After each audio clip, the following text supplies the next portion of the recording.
El misterio del Piolet, la impactante historia del asesinato de León Trotsky. León Trotsky, o más bien Lev Davidovich Bronstein, era un teórico marxista, revolucionario y creador del Ejército Rojo, que dedicó toda su vida hasta su exilio a luchar por implantar en la antigua Rusia la revolución proletaria. A pesar de su íntima relación política y personal con Lenin y a pesar de su enorme influencia y relaciones dentro del Partido Comunista Ruso, las pugnas dentro de las estructuras del régimen estaban latentes y solo esperaban el fallecimiento de Lenin para estallar y comenzar la verdadera lucha por el poder. Pues bien, como decíamos antes, la figura de Trotsky era bien conocida en los círculos de poder y había contribuido decisivamente a la instauración de la Revolución Rusa. Ello impulsó a nuestro protagonista hasta las más altas cumbres del poder político ruso, hasta llegar a ser la mano derecha de Vladimir Lenin. Junto a ellos comienza a oírse a un joven militar de origen georgiano, Joseph Stalin, quien sería nombrado por Lenin como secretario general del Comité Central del Partido Comunista de la URSS. En principio, el nombramiento de Stalin no debía preocupar a Trotsky, ya que éste contaba con el apoyo incondicional de Lenin. No obstante, Stalin pronto comenzó su carrera de ascenso dentro del partido, granjeándose amistades que más tarde le servirían para auparle hasta lo más alto de la antigua Unión Soviética.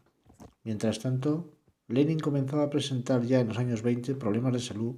y apareció su primera hemorragia cerebral que desencadenaría los primeros rumores sobre el verdadero estado de salud del jefe del partido. Finalmente, en enero de 1924, la enfermedad acaba con la vida de Lenin y la guerra por la sucesión se hace encarnizada. Trotsky encabezaba la idea de la revolución permanente y sostenía que la revolución debía extenderse a todos los países posibles, ya que era imposible que la Unión Soviética se mantuviera sola con un sistema de economía estatalista. Por otro lado, Stalin representaba una idea diferente, creía que la Rusia revolucionaria por sí sola sería capaz de mantenerse y conseguir sus objetivos políticos. Así las cosas, el discurso de Trotsky ganó mucho respeto y apoyo por parte de innumerables miembros del partido,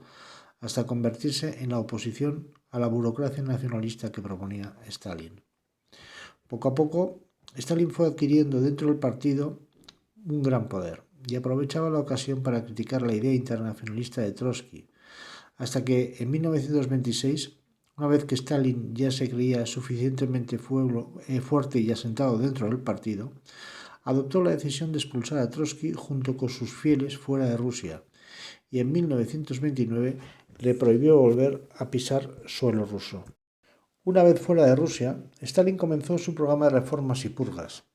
Rusia se había convertido en una dictadura y Stalin era su mayor exponente.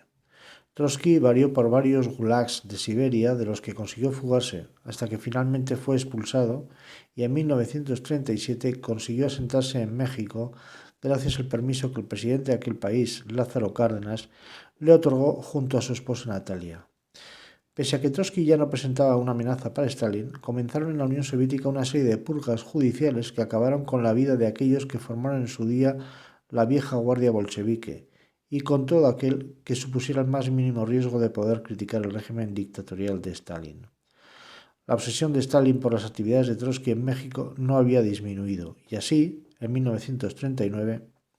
Stalin puso al frente del GPU, o Servicio de Inteligencia y Policía Secreta, a Pavel Sudoplatov, con un encargo muy concreto: eliminar a toda costa a Trotsky sin ningún tipo de limitación económica. El encargo de Sudoplatov contó con todos los recursos económicos que solicitó. En estos momentos aparece la figura de un español, Ramón Mercader del Río, nacido en 1913 en Barcelona, quien pronto frecuentó, alentado por su madre, ambientes anarquistas y revolucionarios, hasta que, llegada la Guerra Civil a España, se alineó con el Frente Popular y consiguió unirse a los servicios de inteligencia soviéticos que entonces se dejaban ver por España. Así las cosas, Ramón Mercader formó parte de la operación para asesinar a Trotsky en México, Operación Utka, o Operación Pato, traducida al español, y junto con su madre comenzaron todos los preparativos. En primer lugar, Mercader se aproximó a los círculos revolucionarios prosoviéticos de París, haciéndose pasar por un militante comunista belga y consiguiendo acercarse a una mujer de absoluta confianza de Trotsky, Silvia Agelov. Una vez trabó amistad con ella, comenzó una relación sentimental que le permitió conocer a Trotsky e incluso tomar ciertas confianzas con él. De esta forma, tanto Ramón Mercader como Silvia Agrov viajaron hasta México y el español consiguió ganarse la confianza del ruso hasta que finalmente, un 20 de agosto de 1940, Ramón Mercader visitó en su casa a León Trotsky y le hundió un piolet en la cabeza, falleciendo 12 horas más tarde. Stalin consiguió finalmente terminar con su rival político y Ramón Mercader fue condenado a 20 años de cárcel, que a pesar de los intentos por liberarle antes de tiempo, cumplió en su integridad. Posteriormente, Mercader retornó a la Unión Soviética, llegando a ser general de la KGB, y sirvió en Cuba a las órdenes de Castro, falleciendo en la isla de La Habana, habiendo obtenido la condecoración de la Orden de Lenin y la Medalla de Héroes de la Unión Soviética. Actualmente sus restos mortales descansan en el cementerio Kuntsevo, reservado a héroes de la Unión Soviética.